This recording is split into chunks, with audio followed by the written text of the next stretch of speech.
This episode of Logic Lounge is brought to you by GeeksRiot.com.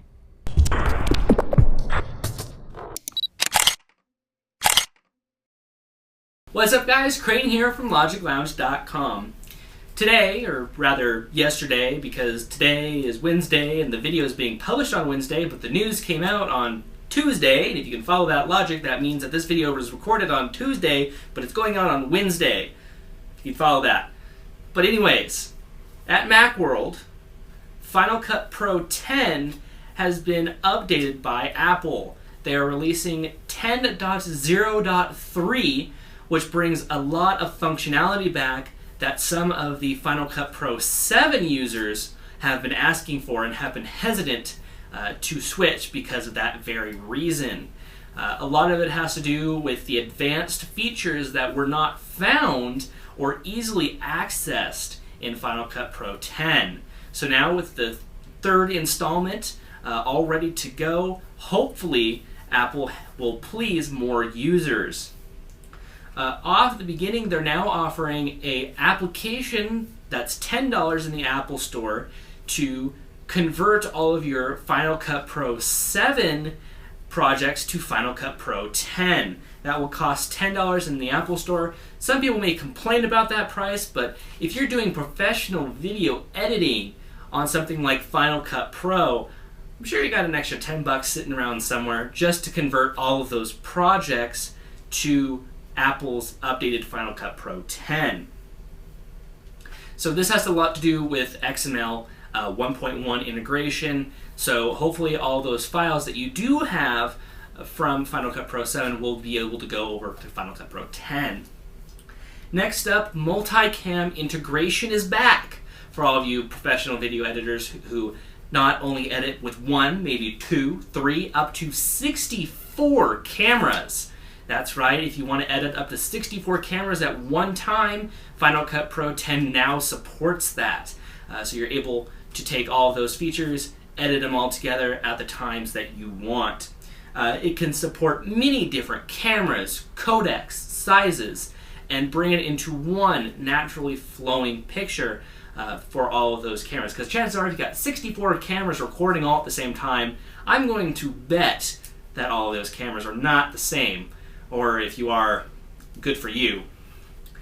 Next is metadata integration, more advanced metadata integration.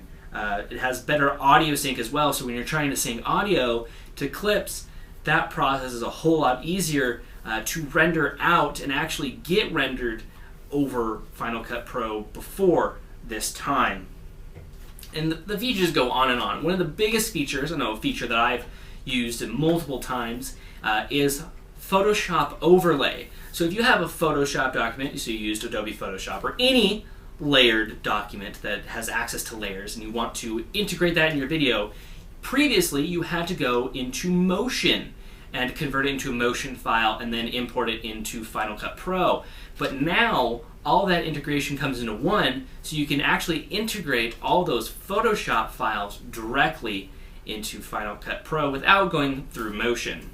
So that's very nice for people who like to use layers. Again, more features, meta-relink. So if you're trying to relink data, sync up data, it's now easier for you Final Cut Pro 10 users to do that. As well as there's advanced Chroma Keying. That's one thing where you have a green screen and you stand in front of it and you can project image onto the background. You can now more professionally, do that with this newer update. It has improved text editing and effects editing. I know one of the troubles for me was getting text editing correctly synced in there and where I wanted, and it seems now Final Cut Pro 10 has heeded to our complaints and is creating an easier way to integrate those into your project. And again, advanced keyframe. So if you need like motions or different keyframes, that is actually easier to be able to integrate and actually use inside of Final Cut Pro. So it's not actually a hidden feature now, it's actually brought more to the front and prominent to use, which is very nice. Because if you look at the beginning of our video or the end of our video today, you see that we have a zooming, scrolling video, and that has a lot to do with Chroma Keying in general. So that's very nice that they were able to advance, or more advancedly integrate that into Final Cut Pro 10. Last up is hardware support. When Final Cut Pro 10 was released, there was no hardware support whatsoever, but now Apple has given us some hardware support inside of Final Cut Pro 10, mainly for the Blackmagic Design, the AJA video systems, multiple Thunderbolt hardwares, as well as PCIe, those special PCIe systems, and Matrox, Matrox, with additional support coming soon for that. So we should see that very soon in the future. So that is it for the Mac World updates, especially this big one coming out from Apple. So if you have any questions for me, email me, Creighton@logiclounge.com. Follow us on Twitter, follow us on Facebook, and follow us on Google+, all under the name of Logic Lounge. So go over there, circle us, follow us, subscribe to us, do something to follow us somehow, some way. And please, please, please like and subscribe this video. That gives us feedback on what we should do and what we should stop doing. So all of your feedback and comments, liking videos, disliking videos, all of those comments really help us out. So go check us out, and thanks for watching. So until next week, actually on Wednesday when we do our iPhone review, so until Friday, until Friday, we'll see you guys later. You've probably got some pretty boring shirts, right? Well, it's time to change all that. Visit geeksriot.com and pick from the hottest geeky shirts, not only for men, but for women too. For watching Logic Lounge today, you'll get an extra 15% off your entire order for the month of January. Use coupon code LOGIC15, that's LOGIC15, at checkout and save 15%. Not only will you be saving money, but you'll also be supporting the show.